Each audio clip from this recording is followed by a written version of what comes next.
Hey guys, Cyber Warrior 94 here. I am going to do a review on Transformers War for Cybertron for the Xbox 360. As you saw in my earlier video, I bought that from GameStop using my Edge card. Yeah, sorry, it's not going to be a motion video. I didn't really feel like it today, and my iPhones are charging right behind me as we speak, so I can't make a video. So I'm going to do I guess a picked review. Gameplay is awesome. If you play Call of Duty, you should feel a little bit at home, unless you're like, I don't know if it's Info Link or whatever his name is. I'm gonna find out right now because it sort of slipped my mind. But Transformers War For Cybertron is a very outstanding game. I do recommend it to anybody who wants a good Transformers game.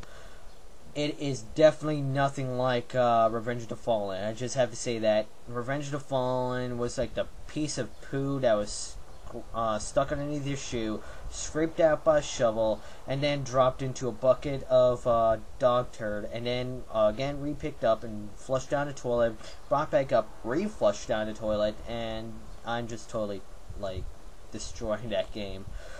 But if you want your worst money, don't get Revenge of the Fallen. Get War for Cybertron. It is worth the $60 you have. Transformers War for Cybertron is a story based on how the war began in Cybertron. Basically, you always start, no matter what you chose, if you choose the Autobot campaign or the Decepticon campaign, you'll always start off with the Decepticon campaign in Chapter 1. Reason why is because the Decepticon campaign actually has a tutorial, which is, I find, funny because it also glues you to have the Decepticon campaign. I don't know why they didn't fit the Autobot campaign to have also the tutorial. But the Autobots begin in Chapter 6, 12 hours of gameplay for each Autobot and Decepticon, so that's a full day's worth of gaming, but really fun. You have 3 choices: easy, medium, hard. Easy, I do not recommend, nor do I recommend hard. I'll tell you why. Easy is because I don't recommend easy that much because, one, the enemies don't usually come up to you. You go up to the enemies, and they act as if you don't even exist until you just smack them in the head and they die. Hard is basically the pits of hell in the game. You will walk in one area, and then there's like 15 million people who will come out after you, and just you, not your opponents or partners, just you, and start bashing and killing you. And I tried it at first, and I was like, oh my god, this is overwhelming. I did succeed the first quarter of the game, but then it just became overwhelming. Medium is just the sweet tip of the cake. Everything's perfect. Not too hard, not too easy. It's like a slow pacing of the story. You actually can feel the flavor of the story medium. So if you play Transformers War For Cybertron, I recommend you play in medium if you want in difficulty.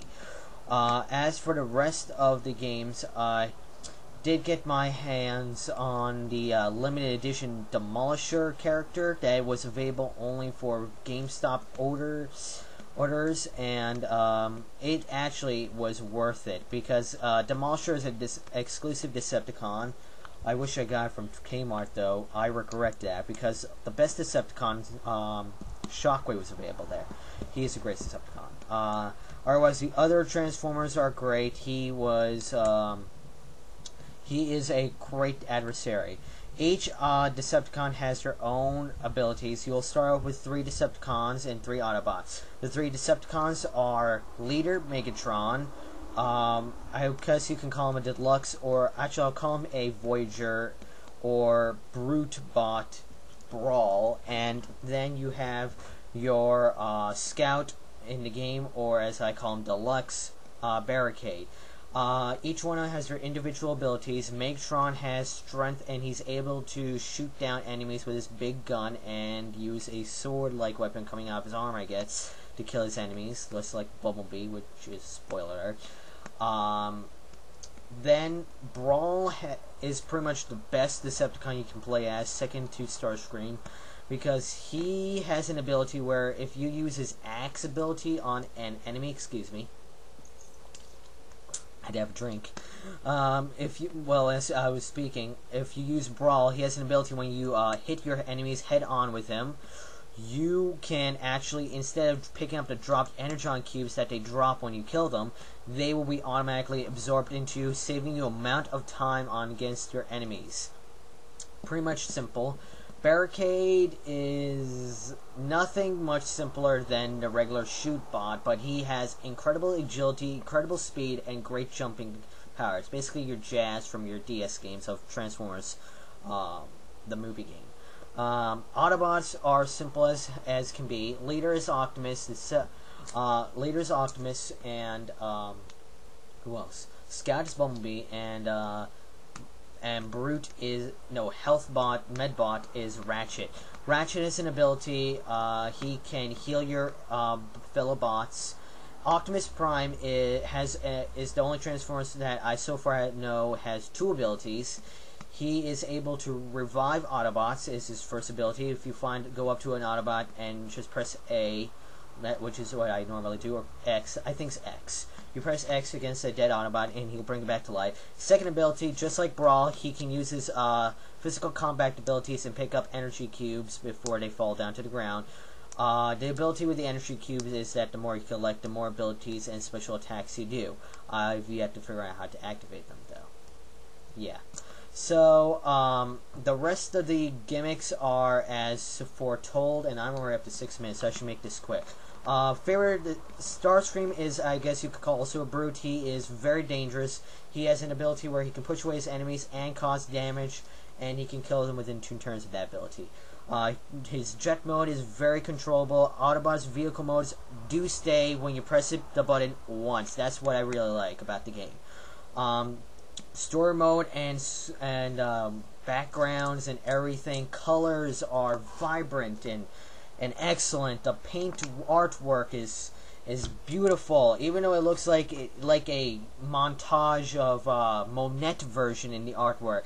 It just brings out the feel about Autobots. It's not even this kind of 3D effect. It feels as if you're playing an artwork, like you're playing an artwork of a game, and that brings out the whole story, the whole feeling, the whole heart of the game. And I was astonished when I saw the artwork, the entire gameplay, and the entire version. Even the backgrounds move.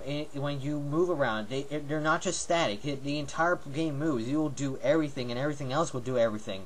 You can not everything is destroyable, but most of the things are destroyable. Picking up achievement coins, which are Decepticon Autobot symbols, obviously. You have to do that, and they are extremely hard, not like they come like candy everywhere. Gameplay is incredible. Stories are well flush. I recommend, if you want to find out the history of Transformers, recommend this game. If you want to find out what this game is, I recommend this game. If you just want a good shooter, I recommend this game. And if you want a fun game that'll keep you occupied for possibly hours of gameplay, I recommend this game. What system I recommend it for? Definitely the PS3 and Xbox. Definitely for those two systems. I played at both systems, and I love them on those two systems. I tried the DS version. It's good on the DS version. I tried the Wii, and it's not as fun, like people said, it's not fun on the Wii as it is on the other consoles. It's basically your handheld controller game, not the motion controls, no. Not Kinect game, not a PlayStation Move game either. So, honestly, I will be rating these games and movies. I will do movie reviews one day, but games so far will be rated based within 5 ratings. And sometimes beyond will be excellent, and if it's low, garbage. Okay, so this game gets. You're all thinking I'm going to say excellent, right? Wrong. I'm just going to say good work, company. Good work. Yeah. Plain, simple, sweet. So this is Cyber Warrior 94 here, signing off to YouTube. If you like this video, rate, comment, subscribe if you haven't, and you'll be seeing more videos like this. I'll see you guys around in the next review, and be sure to watch Slide 2 Let's Play on July 4th. See you then, YouTube.